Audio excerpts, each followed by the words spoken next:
Hey guys, what's going on? Bonjour, bonjour. Bonsoir. En cette belle soirée de la Saint-Jean-Baptiste au Québec.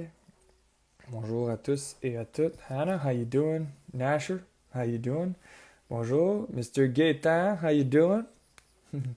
Salut. Donc aujourd'hui, on a une excellente athlète québécoise qui vient nous parler ce soir. On est super contents.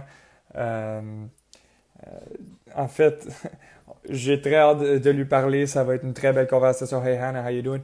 Ça va être une très très belle conversation d'un sport qu'on parle peut-être un peu moins, mais c'est super intéressant. J'ai eu la chance d'en faire un peu. Karine est là. Et puis, j'ai hâte d'en parler. J'ai hâte d'en apprendre. Ça va être super. Hey, how you doing? J'ai vraiment vraiment hâte. Donc, ça va être super. Good.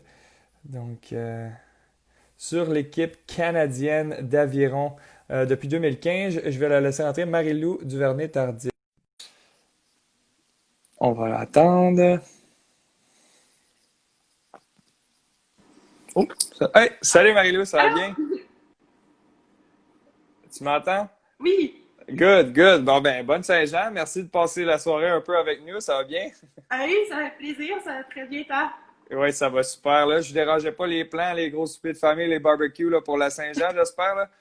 Non, vraiment pas. On s'entraîne demain à 7h30, fait qu'il n'y a pas Oh grand-chose qui boy, se ok. passe. Fait que ça commence tôt. Ben là, parfait. Là, bon, ça Ouais. va être une soirée un petit peu plus relax. Donc, ça va bien? Ouais.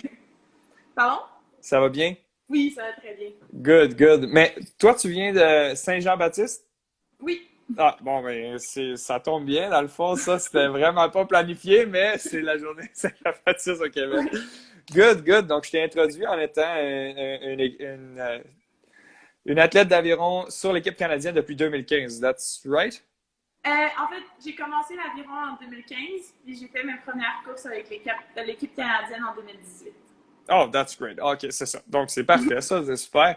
Donc, bienvenue à la petite série live de Living Sisu qu'on fait. On est super content de t'accueillir et puis on est content de te parler et d'en apprendre sur toi.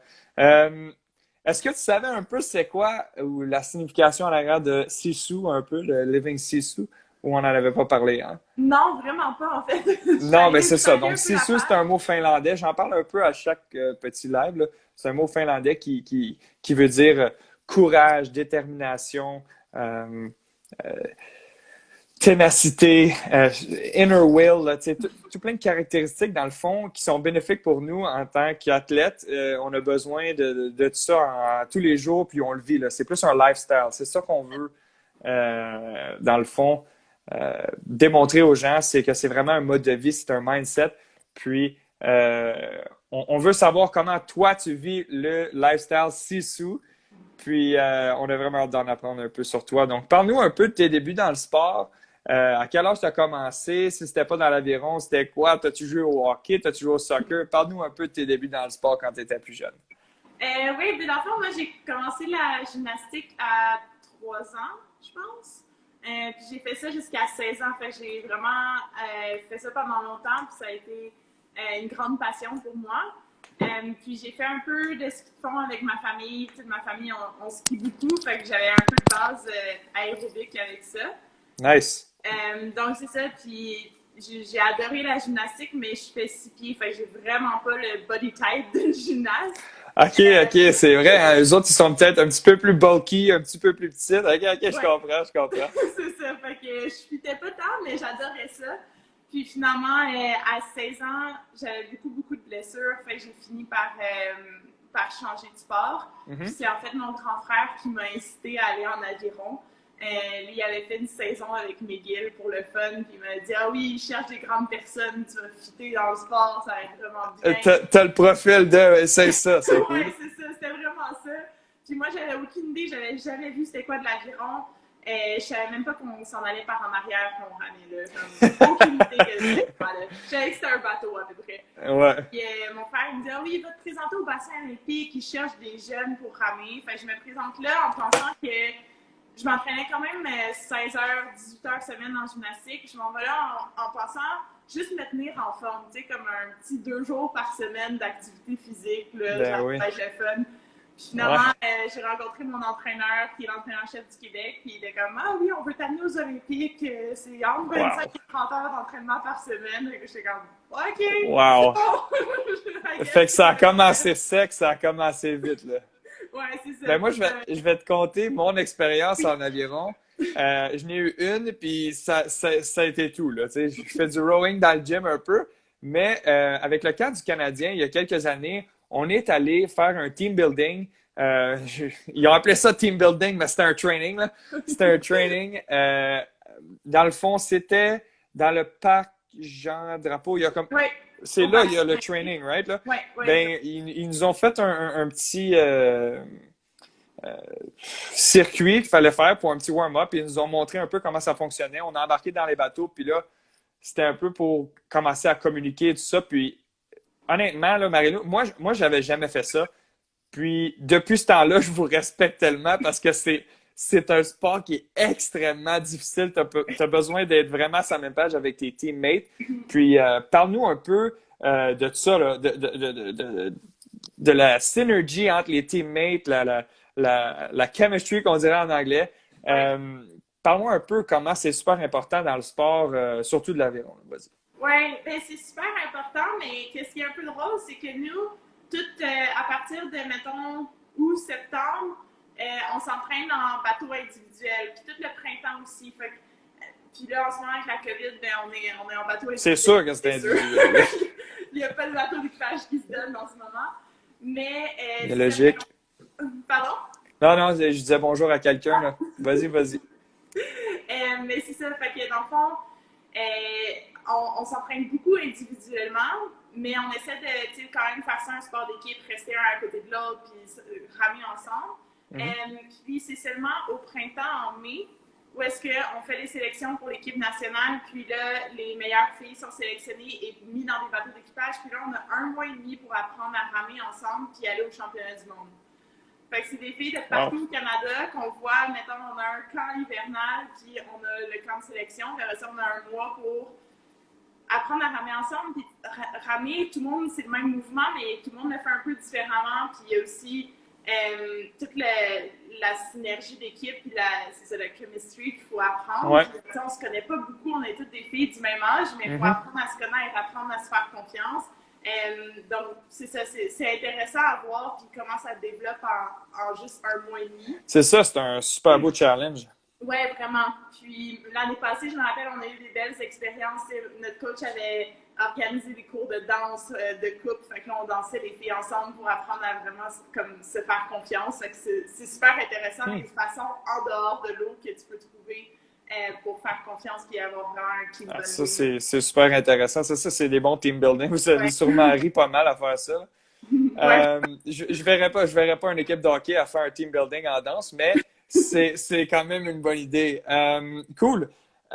Donc, tu me parlais un peu des blessures, puis on va essayer aussi de ramener un peu dans le lifestyle, dans la ténacité, la détermination, tout ça, là, dans les termes clés, dans le fond, qui sont importants pour nous.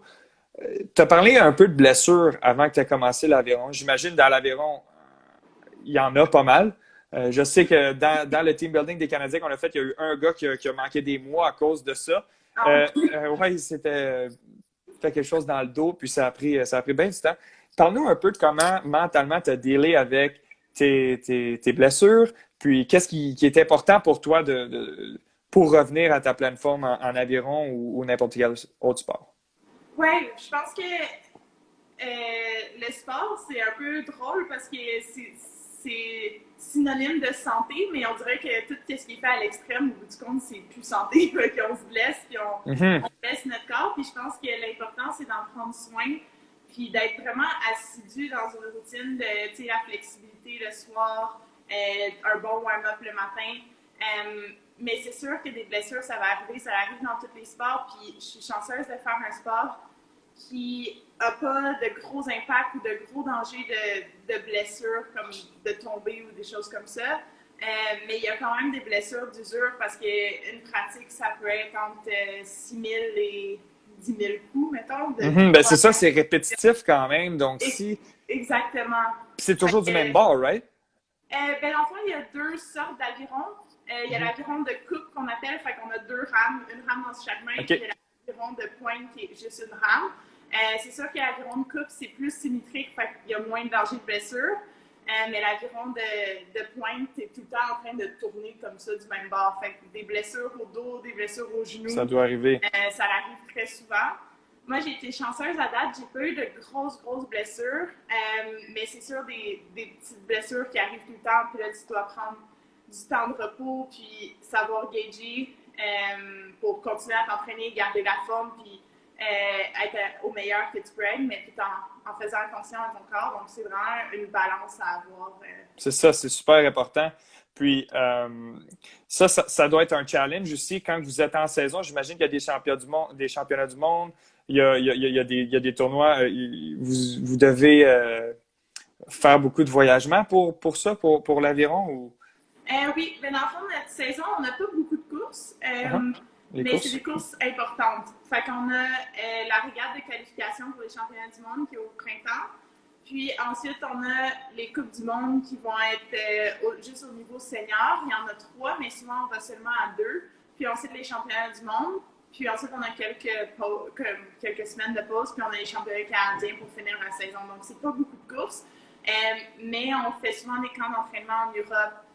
Donc, souvent, on va partir pour la première Coupe du monde, rester en Europe à une autre place, puis ensuite aller à la deuxième Coupe du monde. Donc, c'est beaucoup de voyagements. Puis moi, je pense que le plus important, c'est la nutrition dans tout ça. Là, quand tu perds le fil de ta nutrition, ben là, c'est là que les blessures arrivent. Puis, Ouais, moi je suis super là-dedans aussi. Je trouve ça c'est un des piliers qu'on doit vraiment faut s'occuper de ça en tant qu'athlète, mais pas ouais. juste les athlètes. Tout le monde, on voit l'impact dans la vie de tout le monde. Puis ça aussi, ça impacte les blessures là, au bout de la ligne. Là, tu sais, on voit qu'on mange mal, ça va te prendre plus de temps à revenir à ton 100%. Donc, ça c'est clair. Là. Moi, la nutrition, c'est. Les gens qui me connaissent le savent. J'en parle sans arrêt. Donc, Ouais. c'est vrai. Moi, j'avais une question plus par rapport à votre training et tout durant l'hiver. Parce que nous, au Québec, on s'entend, là, tu peux pas être sur l'eau avec ton manteau d'hiver. Donc, comment tu deals avec ça? Ça doit être difficile, tu sais. Tu te lèves le matin, il y a de la neige, ou tu t'arranges pour être en Floride pendant ce temps-là. C'est quoi qui se passe, ça? Ouais, dans le fond, l'hiver, je pense que c'est environ, nous, notre hiver d'aviron, là, c'est 6 mois environ, fait que Mhm. vers fin octobre jusqu'à début mai, je dirais. Puis au Québec, c'est très difficile parce que on va être sur l'ergomètre pendant tous ces temps-là. L'ergomètre, c'est la machine au gym qui Ouais, émet. c'est ça, le concept 2, là, mettons, là. Ouais, c'est ça, exactement. Puis ça, honnêtement, c'est pas la raison pourquoi je rame. C'est vraiment désagréable selon Non, moi, mais je non. sais que ça me rend plus forte, fait que je le fais pareil. Mais tu sais, de se lever à 6h30 le matin puis d'aller t'asseoir sur un ergomètre pendant 2 heures, c'est vraiment pas motivant. Mhm. Souvent, tu sais, mon truc, c'est Mais de qu'est-ce qui te garde motivé, dans le fond? C'est quoi mentalement que tu te dis pour, tu sais, tu passes à travers, what's that mindset of yours to do it?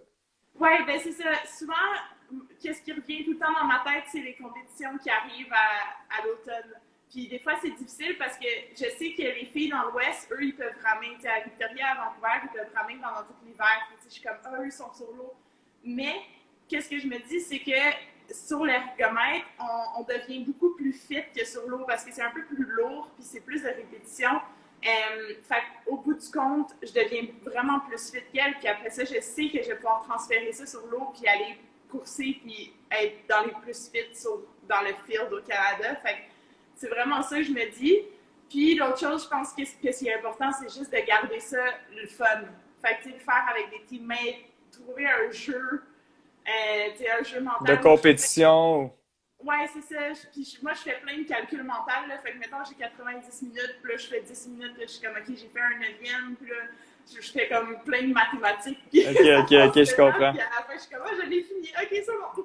Fait que dans le fond, pour toi, une de tes choses pour te motiver, you make it a game. Tu crées un Ouais, jeu là-dedans qui va te motiver contre tes teammates. Fait que dans le fond, ce que tu aimes le plus, c'est sortir un peu de compétition dans tout ça, puis make it a game. Là. Ça, c'est bon. ouais. Ben, je pense que, tu sais, on est tous compétitifs dans ma famille. Là. On est très J'en compétitifs. doute pas, ouais. Ouais, c'est ça. Fait que je pense que c'est ça qui m'intéresse au bout du compte dans le sport. Fait que c'est ça. Mais des fois, il y a des journées que ça va moins bien. Fait qu'il faut le faire que ça soit une game le fun aussi. T'sais. Ça peut être juste de mettre, je sais pas, une playlist de musique de Disney puis chanter dans ta tête. Puis, ah, mais ça, si ça marche pour toi, ça marche pour toi. Ouais, Durant une course, là, là, on parle de training pas mal, ouais. mais durant une course, là, on sait que c'est répétitif, mais c'est quoi les keywords que tu dis dans ta tête? C'est quoi ton mindset? C'est quoi, mettons, les mots sur quoi tu te fies pour te mettre à 100%? Ouais, ben c'est sûr que j'ai tout le temps comme un talk avec mon coach avant les courses. Puis on a fini par trouver des mots qui fonctionnent pour moi, puis c'est pas les mêmes pour tout le monde. Mais dans le fond, nos courses, c'est tout le temps 2 kilomètres. Fait qu'on sépare ça en 500 mètres. Donc, le premier 500 mètres, ça passe vite. Tu pars, t'es comme, OK. C'est ça, l'adrénaline, let's go. Tu regardes où est-ce que t'es rendu dans la course, puis où est-ce que tout le monde est. T'es déjà rendu au premier 500 mètres, ça va bien. Mais à partir de là, ça commence à faire mal. Puis ça fait mal pour les 6 prochaines minutes. Fait que faut que tu sois prêt. Puis le millimètre du milieu, dans le fond, moi, mon truc mental, c'est stubborn. Fait que je reste tout le temps stubborn. Il faut que je reste entêtée sur la vitesse que je vois sur mon petit ordinateur. Puis j'ai pas le droit de lâcher cette vitesse-là. Puis il faut vraiment, je me le répète dans ma tête parce que ça fait mal. Puis je sais que ça va faire mal pendant longtemps, fait qu'il faut juste que je regarde ça, puis à chaque coup, ça change ta vitesse, à chaque coup, te donne une vitesse de ton coup. Puis à chaque coup, je me dis, OK, stubborn, reste dessus. Si ça descend d'une seconde de split, là, nous, c'est des splits. Yeah, the split times, ben oui. Fait que si ça ralentit d'une seconde, OK, il faut que je fasse une seconde plus vite sur le prochain coup pour revenir à mon average. Puis je reste là-dessus. Puis ensuite, quand j'arrive au 1000 mètres, là, je me dis que je suis confiante. Et je suis rendue à la moitié. J'ai la confiance de passer à travers. Je sais que je suis assez fit pour le faire. Puis là, il me reste un autre 500 mètres de douleur à rester dessus. Puis après ça, le dernier 500 mètres, là, c'est là que j'ai du fun. Parce que c'est le dernier 500 mètres, si tu es capable d'être proche de tout le monde, tout peut se passer dans 500 mètres. Fait que là, à partir de ce moment-là, j'y vais 10 coups à la fois. Je compte 10 coups, je step up. 10 coups, je step up. Il faut que ma vitesse monte à chaque 10 coups. Nice. Je peux le faire. Il faut pas, comme, je peux rien penser à d'autre que juste, à chaque 10 coups, je dois accélérer. Moi, je trouve ça vraiment intéressant parce que tu as parlé que chaque course est 2000 mètres, donc 2 kilomètres. Ouais. Donc, c'est facile, en fait, de systémiser un peu comment tu vas travailler du début jusqu'à la fin. Puis, on dirait que tu as un système qui est quand même assez concis, il est simple, mais en te le répétant, pour toi, ça devient second nature. Fait que ça, c'est vraiment cool. C'est ça, ça prend beaucoup de détermination. Là. T'as toutes les équipes autour, puis ils vont contre toi, puis c'est des. Oh, désolé. On parle de fractions de secondes. Tu sais, fait que tu as un mindset comme ça, c'est super cool. Puis que tu nous l'as dévoilé un peu comme ça, c'est super parce que je suis convaincu qu'il y a des gens dans le gym des fois qui ont les mêmes problèmes, les mêmes sentiments, les mêmes, the same thoughts dans leur tête. Fait que, ça, c'est un bon truc. Là, moi, en tant qu'athlète aussi, j'aime ça systémiser puis répéter les mêmes choses. Puis répéter souvent, ça enlève le focus sur les choses que tu veux pas, puis ça ramène ton focus à la bonne place. Fait que moi je trouve ça cool. C'est vraiment chouette. Ouais, exactement. Puis je pense que l'important, c'est d'avoir des pensées positives assez fortes pour bloquer toutes les pensées négatives qui pourraient rentrer, parce qu'à un moment donné, ça fait mal, puis c'est sûr que tu te questionnes si est-ce que tu es capable de le faire, est-ce que tu es capable de rester à cette vitesse-là, ou pour n'importe qui dans le gym, si tu es capable de faire une autre série. Mais je pense que c'est d'avoir ces mots-clés-là qui bloquent tout le reste. Il faut que tu laisses rentrer le doute dans toi, il faut juste que tu le fasses à 100%. Puis peut-être que il y a des courses que ça arrive que tu t'exploses, mais ça l'arrive, puis c'est pas la fin du monde, tu auras donné tout ce que tu peux. Ben, c'est ça, c'est exactement. C'était super bien dit, ça. Pour un peu wrap this up, c'est quoi pour toi la prochaine étape pour l'équipe canadienne d'aviron? Là, il commence à faire. Ben, en fait, ça fait une couple de semaines qu'il fait vraiment beau. Comment vous entraînez en ce moment? Comment ça se passe? C'est quoi la prochaine étape pour vous? Ouais, ben là, ça faisait presque 3 mois qu'on était à l'intérieur à cause de la COVID. Fait qu'on pouvait plus s'entraîner en équipe. Fait que moi, je suis dans un petit 4,5 au lac Brome. Puis OK. avec mon roommate, puis on avait 2 ergomètres. On les a encore, en fait. Oui. 2 ergomètres, 2 vélos stationnaires. J'ai bâti une cage à squat. Fait que on s'entraîne chez nous. Ben, on s'entraînait chez nous. Nice. Mais à partir de la semaine passée, on est retourné sur l'eau avec l'équipe du Québec. Pour l'instant, on est juste 3 parce qu'on doit garder des petits groupes encore. Mhm. Puis c'est ça, fait qu'on recommence à être sur l'eau. C'est vraiment le fun. On est vraiment excités. Mais c'est sûr qu'il n'y aura pas de course cet été. Ouais. Donc c'est ça. Pour l'instant, c'est juste d'essayer de trouver des objectifs à court terme, des objectifs plus personnels. Pour moi, ça va être de vraiment remplir les gaps techniques qui me manquent.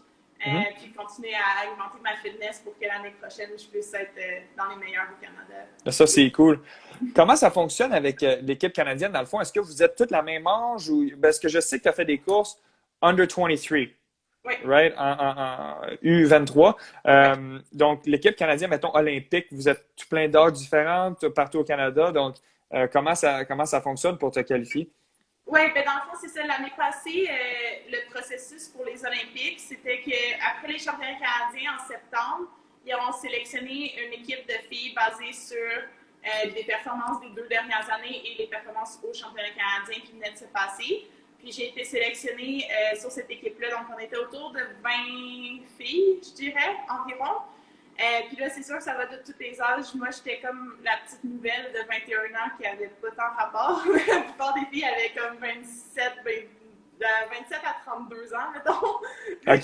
Fait qu'il y avait beaucoup d'expérience. C'était des Ouais, vétérans. ouais, OK, vraiment. OK. Une couple de filles qui avaient fait les Olympiques à Rio. Fait que c'était vraiment une belle expérience pour moi d'apprendre de ces filles-là, puis de pouvoir les côtoyer à tous les jours, puis apprendre de leurs expériences, parce qu'au bout du compte, j'ai jamais vraiment fait de course senior internationale. Donc, c'est ça, pour l'équipe olympique, c'est n'importe qui assez vite peut se qualifier, mais c'est souvent les filles, le pic en aviron, c'est autour de 26-28 ans. Donc, les filles un peu plus vieilles. OK, puis pour déterminer qui est la plus vite, il y a des évaluateurs autour de l'ergonomètre, puis ils checkent tes temps, là, ou c'est comment ça fonctionne? Là?